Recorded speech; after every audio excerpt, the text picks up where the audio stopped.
কিছু কিছু জায়গায় বৃষ্টি হচ্ছে, তবে বজ্রপাতে মানুষ মারা যাচ্ছে, কারণ কি?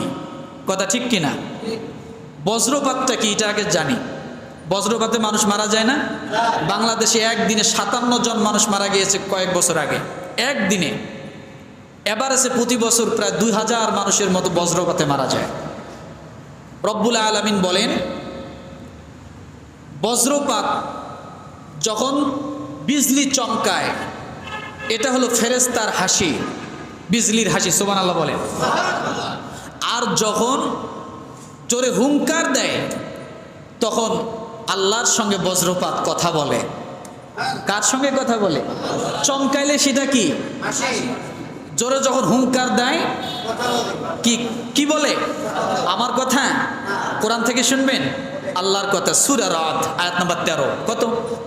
ওয়ায়ুসাব্বিহুর রা'দু বিহামদিহি ওয়াল মালাইকাতু মিন খিফাতি ওয়ায়ুরসিলুস সাওয়া'iকা ফায়ুসিবু বিহা মান ইয়াশা ওয়া হুম ইউজাদিলুনা ফিল্লাহ ওয়া হুয়া শাদীদুল মিহাল।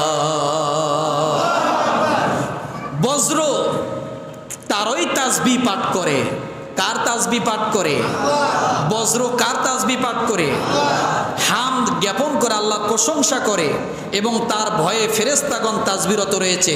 তিনি গর্জমান বিজলি পাঠান, তারপর যার উপর ইচ্ছা তাকে বিপদ রূপে পতিত করেন।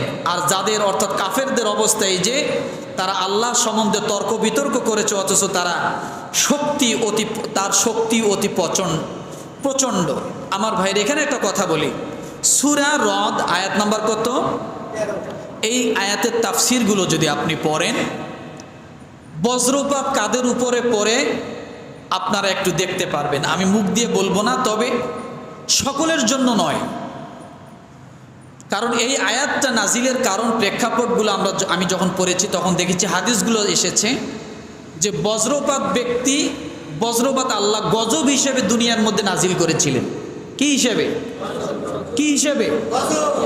দুনিয়ার মধ্যে গজব হিসেবে নাজিল করেছিলেন। বিভিন্ন দুষ্কৃতিকারীদেরকে আল্লাহ ধ্বংস করেছিলেন বজ্রপাতের কারণে। কিন্তু এটা সবার ক্ষেত্রে আবার হবে এমন কথা নয়, আমি বারবার বলছি, কেউ ভুল বুঝবেন না। বজ্রপাত হতে পারে, বজ্র এটা আল্লাহর সৃষ্টি। কার সৃষ্টি?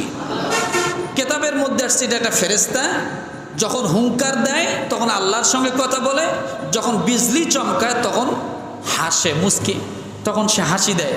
তাইলে বোঝা গেল বজ্রপাতে মানুষ মারা গেলে অনেকে মনে করে কেউ শহীদ হয়ে মারা গেল নাকি গজবে মারা গেল, এই দুইটা ধারণা। কথা ঠিক না? আসলে শহীদ হয়ে মারা যাওয়ার ক্ষেত্রে বজ্রপাতের কথা নাই।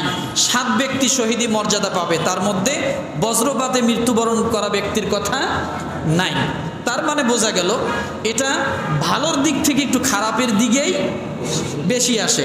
এই জন্য রাসূল সাল্লাল্লাহু আলাইহি ওয়াসাল্লাম দোয়া শিখিয়ে দিয়েছেন যে যখন বিজলি চমকায়, বজ্রপাত হয়, তখন তোমরা এই দোয়াটা পাঠ করো, আল্লাহুম্মা লা তাকতুলনা বিগদাবিকা ওয়ালা তুহলিকনা বিআযাবিকা ওয়া আফিনা ক্বাবলা যালিকা। হে আল্লাহ, দয়া করে আপনি আমাদেরকে আপনার গজবের দ্বারা মৃত্যু দিবেন না এবং আপনার আযাব দ্বারা ধ্বংস করবেন না, বরং এই পূর্বের আমাদেরকে শান্তি ও নিরাপত্তা দান করুন। আর সাহাবাই কেরামের জীবনীতে যে আমল পাই সেটা হলো, বলা হয়েছে যখন বিজলি চমকায়, আকাশ ডাক দেয়, তখন আমরা এই দোয়াটা পাঠ করব, সুবহানাল্লাহি ওয়া বিহামদিহি। কি পাঠ করব বলেন? সুবহানাল্লাহি ওয়া বিহামদিহি। বলা হয়েছে মুসনাদে আহমদের কেতাবের মধ্যে আসছে, কেউ যদি এই দোয়াটা পাঠ করে বজ্রপাত তার উপরে বর্ষিত হবে না, সে বজ্রপাতে ধ্বংস হবে না। তাহলে আমরা এই আমলটা শিখবো তো ইনশাআল্লাহ। আল্লাহ তাআলা আমাদের সকলকে কবুল করুক, সকলে বলে আমিন। ওয়া আখিরু দাওয়ানা আনিল হামদুলিল্লাহি রাব্বিল আলামিন।